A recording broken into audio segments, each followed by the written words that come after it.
Eu vou começar a conversar com você então a respeito de segurança no trabalho, destacando o uso de equipamento de proteção individual. Então, obrigado por ter vindo. Sinta-se em casa. Boa tarde para você. Boa tarde, obrigado pelo convite. A MPL Samed está sempre à disposição. Tá tudo bem contigo? Tudo certo. Serena, tranquila? Já foi para Outubro? Na boa? Ou não? Já fui visitar, inclusive, alguns clientes. Não, eu digo na Outubro também? Sim, na Outubro também. Não tem?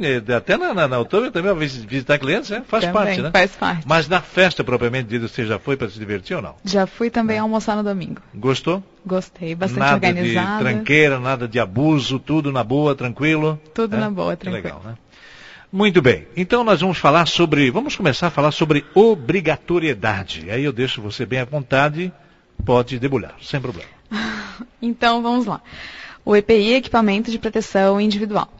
E ele deve ser usado sempre que existe um risco no ambiente de trabalho que vá lesionar a saúde do trabalhador, que vai trazer alguma lesão para a sua saúde, alguma diminuição de saúde do trabalhador. Certo. Então, um dos casos mais típicos que as pessoas conseguem se identificar melhor é, por exemplo, nos casos de ruído. Quando existe aquele ruído além do que a norma regulamentadora permite, então qual é o equipamento de proteção individual correto a se usar? É o protetor auricular. Então, sempre que existe um risco, nesse caso ruído, é obrigatório o uso do EPI, nesse caso o protetor auricular. Em qualquer segmento, seja na construção civil, seja na instalação de som, em qualquer segmento? Em qualquer segmento, dependendo do risco, então nós não temos apenas o ruído, nós temos riscos químicos, temos riscos biológicos e temos outros riscos físicos, como o ruído, o calor, o frio, radiação e assim por diante. Então, sempre que o engenheiro de segurança do trabalho ou o médico do trabalho caracterizar um risco para aquela função, para aquela atividade no ambiente de trabalho, ele também vai sempre indicar uma proteção. E essa proteção é o equipamento de proteção individual. Agora, toda empresa é obrigada a ter um engenheiro responsável por esse setor ou não? Então, a norma... Ou só a partir de um determinado número de funcionários? A norma regulamentadora 4, criada pelo Ministério do Trabalho em 1978, determina para um grau de risco, um certo número de trabalhadores, para o qual a empresa, a partir dali, vai ter que ter o seu serviço de engenharia e de segurança do trabalho. Então, ali ela vai determinar quais empresas deverão ter um engenheiro de segurança, um médico do trabalho, como funcionários seus, como parte da sua equipe. Para aquelas empresas que não se enquadram ali na NR4, naquele quadro 2 da NR4, elas devem contratar esses profissionais como prestadores de serviço, de forma terceirizada. Para que deem essa informação para elas da mesma forma. De qualquer maneira, tem que se adequar às normas, né? Exatamente. Isso independentemente de qualquer situação. Exatamente. Né? Responsabilidade do empregador. Eu penso isso ser fundamental. O empregador que não observa isso com cautela, com direitos, fatalmente vai ser punido, né? Como é que funciona? Certamente. Então, em relação ao equipamento de proteção individual, o empregador ele deve adquirir aquele que é adequado ao risco. Então, por exemplo, se a gente tem um ruído no ambiente de trabalho, o engenheiro de segurança indicou um EPI, um protetor auricular, não adianta ele comprar um outro diferente daquele que foi indicado. Quer dizer, a determinação tem que vir dele. Isso, exatamente. Sim. Exigir o uso, então não basta comprar, tem que exigir que o trabalhador use. Claro. Tem que fornecer ao trabalhador, orientar e treinar o trabalhador para que ele use, porque senão ninguém consegue usar algo que não foi treinado para aquilo, que não sabe como usar, e registrar o fornecimento desse EPI ao trabalhador e substituir aquele EPI assim que for necessário, porque o EPI tem um tempo de validade, tem condições de uso e assim por diante. E quem é que fiscaliza isso? Também o próprio engenheiro? Não, quem fiscaliza e penaliza é o Ministério do Trabalho e o Ministério Público do Trabalho. O engenheiro... Dependendo do trabalho do engenheiro dentro da empresa, o engenheiro consultor, ele orienta a empresa. O que ela tem que fazer. Esse é o papel do engenheiro. E a empresa aplica ou não a orientação. Quer dizer, a fiscalização vem através de órgãos fiscalizadores oficiais. Federal. Isso. E quando o engenheiro é funcionário da empresa, faz parte da sua equipe, aí ele vai ter ali suas obrigações, enfim, né, dadas pela empresa. Saindo um pouquinho dessa pauta aqui de questionamento, Patrícia, você acha que em Blumenau tudo está acontecendo normalmente? As empresas tem obedecido às regras, às normas ou não? Até pela tua experiência, pela visão, pelo que você está observando por aí, né? Bom, varia bastante de ramo de atividade, né? Indústria têxtil é uma questão, indústria metal mecânica e assim por diante. Sim. E também do porte da empresa. Então, a gente observa que as maiores já têm políticas implantadas, já funcionando há bastante tempo. Sim. Até porque são os primeiros alvos das fiscalizações, né? Sempre a fiscalização, ela prefere, digamos assim, ir naquela empresa em que ela vai conseguir atingir o maior número de trabalhadores possíveis. A tendência é essa. Né? Porque, digamos assim, tendo em vista o cruzamento, né, tempo e número de fiscais. Então, eles sempre vão preferir atingir, beneficiar, digamos assim, o maior número de trabalhadores possíveis. Então, as pequenas sempre ficam por último na fiscalização. Isso não quer dizer que elas não podem ser punidas, não podem ser fiscalizadas. Todas não elas quer vão dizer, ser. Todas elas serão, mas a prioridade é sempre nas maiores, porque Certo. isso atinge o número de trabalhadores superior. No entanto, todas serão, em algum momento, fiscalizadas, seja por denúncia, seja por ramo de atividade, por tendências, enfim. Mas se observa que nas maiores, isso já acontece de uma forma mais tranquila, digamos, já está dentro do seu sistema, o uso do EPI. E nas menores, conforme elas percebem que o não uso traz o adoecimento do trabalhador e conforme elas se conscientizam mais e mais, a coisa funciona melhor. E até o próprio trabalhador está ciente disso também, claro. Também está ciente. Apesar de que ainda há uma preferência em alguns setores, pelo não uso do EPI e o recebimento da insalubridade. É mesmo? A insalubridade, alguns teóricos, alguns estudiosos dizem que ela deveria ser muito mais cara para que o uso do EPI fosse melhor dentro da empresa. Porque uma vez que se elide o risco, enfim, que se neutraliza o risco, não se pagaria mais o adicional de insalubridade para alguns riscos. Então, alguns trabalhadores preferem não usar o EPI e receber insalubridade, mas não têm essa noção de que a insalubridade quer dizer que ele está adoecendo. Então, não tem essa tradução, digamos, do que é insalubridade. Entendi. Comecei com a obrigatoriedade e responsabilidade do empregador. Agora é a vez da responsabilidade do trabalhador, Patrícia. Sim. Bom, então, uma vez que é indicado o EPI, o empregador compra o EPI, adquire, mostra ao trabalhador como usar, registra que entregou o EPI. Então, vai caber ao trabalhador cooperar com o empregador nas ações de segurança e saúde do trabalho, usar o EPI sempre com a finalidade para que se destina, responsabilizar-se pela guarda e conservação, comunicar ao empregador qualquer coisa que aconteça fora do normal com aquele EPI, então se estragou, se sumiu, se furou, e usar de acordo com aquele treinamento que ele recebeu.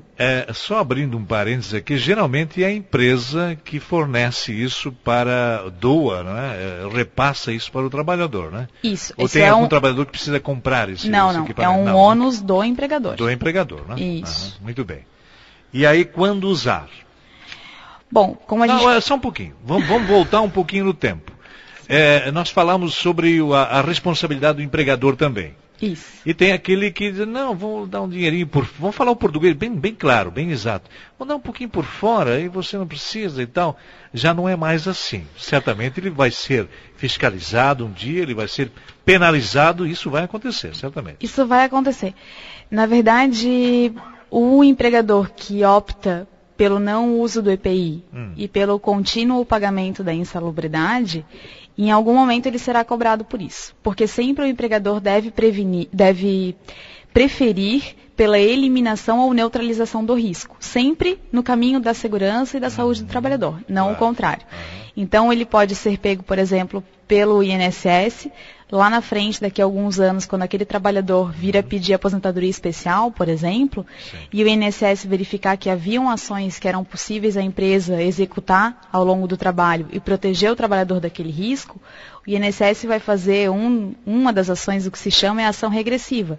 É chamar um empregador para pagar aquilo que ele poderia ter prevenido. Certo. Porque o INSS vai ter que dar, digamos, aposentadoria especial para aquele trabalhador. Porque ele estava exposto a um risco. Mas não precisaria estar exposto. Claro que não. Então, são uma das formas do empregador acabar, de uma forma ou de outra, pagando por aquilo que já deveria ter feito bem antes. E sem essa também de pensar assim, não, mas eu estou aqui no meio do mato. ninguém vai vir aqui, estou aqui sozinho e tal, eu comando aqui, o meu empregado não vai nunca reclamar.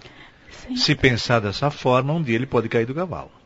O seguro, né? Ninguém tem mais seguro, né? 100% seguro. Não é mais então, 100% seguro. O INSS sempre recebe as informações através da RAIS, da GFIP. O Ministério do Trabalho também tem acesso a todas as informações. Hoje em dia, há uma tendência de que todas as informações estejam conectadas. A gente vai estar... Agora, em breve, vai estar sendo implantado o e-social, em que até as informações de folha de pagamento, já desde a contabilidade, vai estar tudo sendo cruzado pela Receita, pelo governo e assim por diante.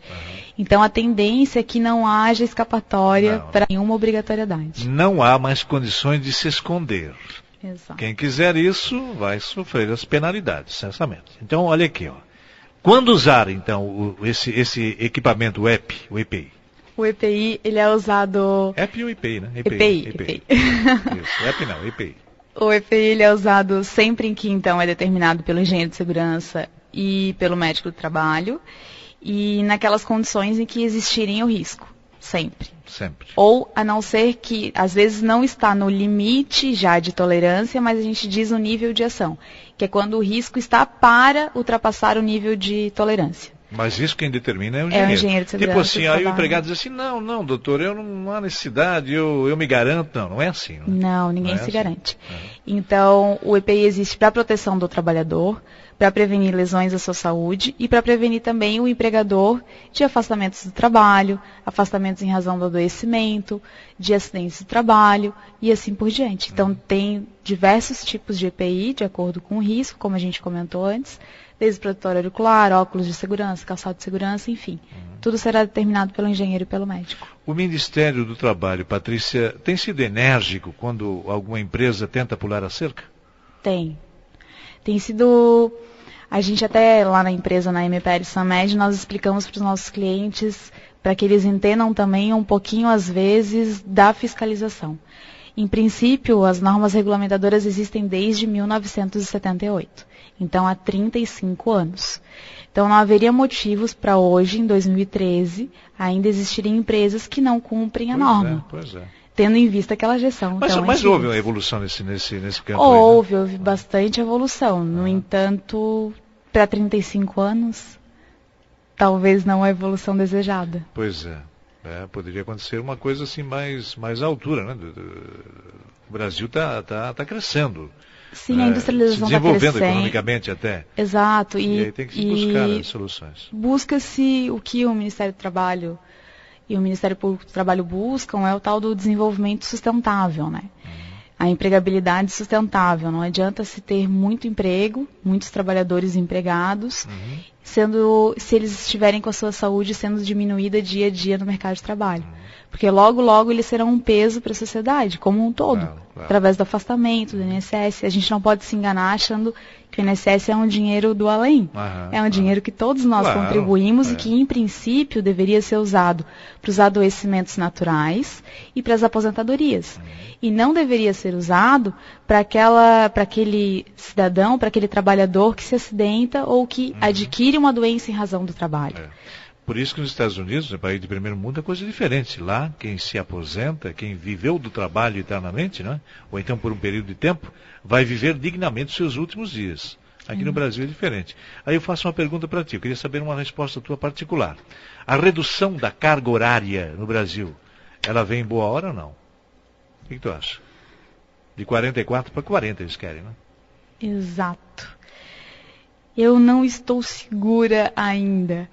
Porque eu acredito que isso deveria ser uma opinião pessoal, deveria ser uma consequência natural da evolução industrial e do trabalho, da prosperidade da economia, de uma economia rica, uma população rica. Estável e crescendo, né? Num crescente. Nós não estamos num crescente. Inclusive, em 2012, 2013, nós estagnamos a economia. Nós percebemos muito isso. Né? Exatamente, PIBzinho, nunca esteve tão inho. E os gastos públicos aumentando. Então, eu acredito que não é uma boa hora para nós pensarmos na diminuição da carga horária. Agora, quais são as outras opções obrigatórias, então, Patrícia? Então, o EPI, legalmente, ele deveria ser um artifício transitório, uma solução transitória, enquanto o empregador está solucionando aquela situação do risco com outra forma que seja permanente. Essa outra forma permanente podem ser duas, ou medidas administrativas e de processo, ou EPC, equipamento de proteção coletiva. Então, por exemplo, se eu tenho uma máquina ruidosa no meu galpão, né, uma fonte de ruído, é uma máquina que faz parte do meu processo, eu preciso daquela máquina para formar o meu produto. Então, o empresário, digamos, teria duas opções.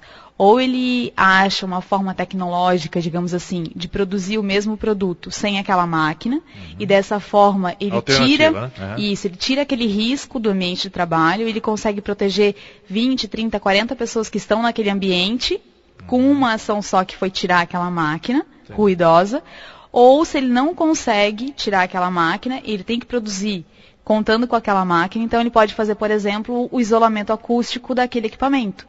E da mesma forma ele vai proteger 20, 30, 40 indivíduos com apenas uma ação. E uma ação que é permanente ao longo do tempo, que ele apenas vai ter que fazer a manutenção daquele isolamento acústico.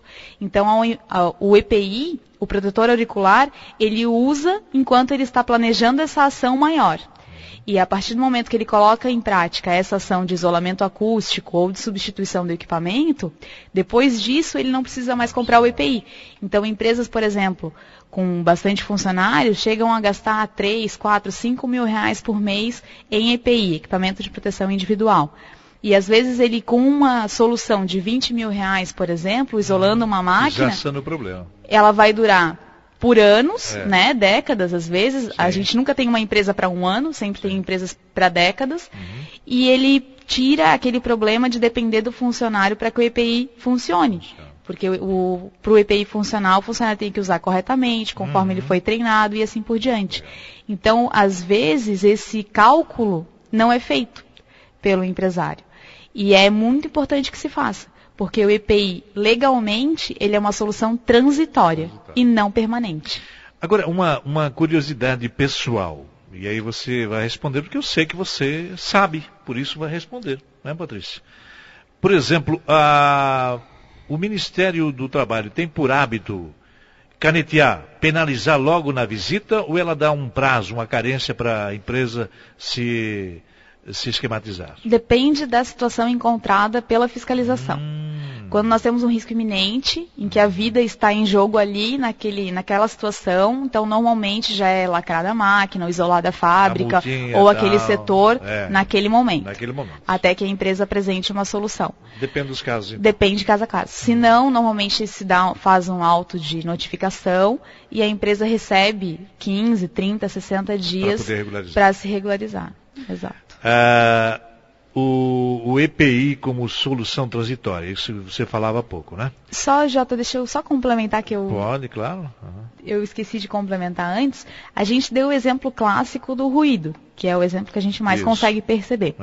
Mas existem outras situações, como por exemplo para produtos químicos. Né? A gente sempre recomenda... Isso. Então, a gente sempre recomenda lá na MPL Samed aos nossos clientes, por exemplo, que se procure outros produtos que substituam aquele que está sendo usado e que não seja nocivo. Então, hoje em dia, a evolução tecnológica é tão absurda que já se encontram substitutivos bastante eficazes e eficientes, claro que um pouquinho, às vezes, mais caros ou não, enfim, mas que substituem alguns produtos nocivos à saúde. Então, substituem alguns tipos de lubrificantes e assim por diante. Então, a empresa deixa de fazer o investimento em EPI, deixa de fazer o investimento em exames de monitoramento, porque o risco não existe mais. E ao longo do tempo, é muito mais barato para a empresa ser sempre a opção da proteção. Sem dúvida. Agora, vamos fechar o programa de hoje, esse espaço, falando sobre punições para o trabalhador que não usa o EPI, não é? E depois, se der tempo ainda, eu penso que vai dar, falar um pouquinho da tua empresa, né? Quanto tempo ela está em Blumenau e tal, o que ela oferece, para a gente então fechar esse quadro especial de hoje. Certo. Então, para o empregador, nós já vimos que existem punições diversas, né, do Ministério do Trabalho, do Ministério Público do Trabalho e até do INSS. E para o empregado, uma vez que ele está treinado, que ele recebeu o EPI correto, recebeu a ficha de EPI e assim por diante, se pode até chegar à justa causa. Então, dependendo das regras que a empresa impõe, das normas internas que ela tem, do regimento, enfim, como se queira chamar, uma vez que ela procedimenta isso em ordens de serviço e deixa claro aos trabalhadores quais são as regras do jogo, as penalidades ao trabalhador podem ser desde advertências, suspensões até justa causa.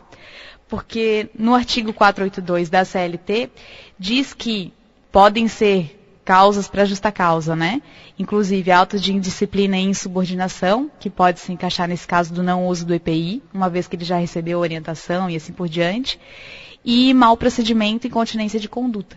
Então, a visão da Justiça do Trabalho, do Ministério Público, do Ministério do Trabalho, é que o empregador tem ferramentas para fazer com que o EPI seja usado, que são essas: a advertência, justa causa, né, e suspensão.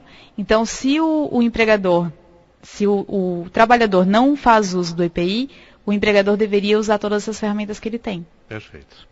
E a tua empresa, há quanto tempo já está aqui em Blumenau? A MP Lissamed existe em Blumenau há 14 anos. 14 anos. E os sócios somos eu, Patrícia, como engenheira de segurança do trabalho, e o Dr. Luiz Hamilton, que é médico do trabalho há quase 30 anos. E somos, digamos, a dupla à frente da empresa. E contamos com uma equipe bastante eficiente e bastante excelente, digamos assim, capacitada tecnicamente e para atender os nossos clientes. Profissionais à altura, né, para esse tipo de trabalho, né? Exatamente. Lógico. O endereço da empresa? Estamos na Rua 15, número 693, e estamos na internet também com o nosso site www.mplsanmed.com.br, também no Facebook, YouTube, Google+, SlideShare, né? Tudo, né? E assim por diante. E o telefone? Telefone 3326-4535. 4535. Se você tivesse que fechar o programa com uma mensagem para os trabalhadores, para as empresas, o que você diria nesse momento?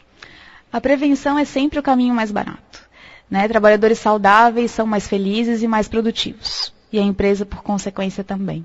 Então, a prevenção é sempre o melhor caminho. Aliás, a prevenção é bom em tudo, né? Na saúde, no trabalho, na vida. Em casa, com os filhos e assim tudo. Por diante. Prevenção acima de tudo. Porque depois que acontece, a vaca já foi para o brejo.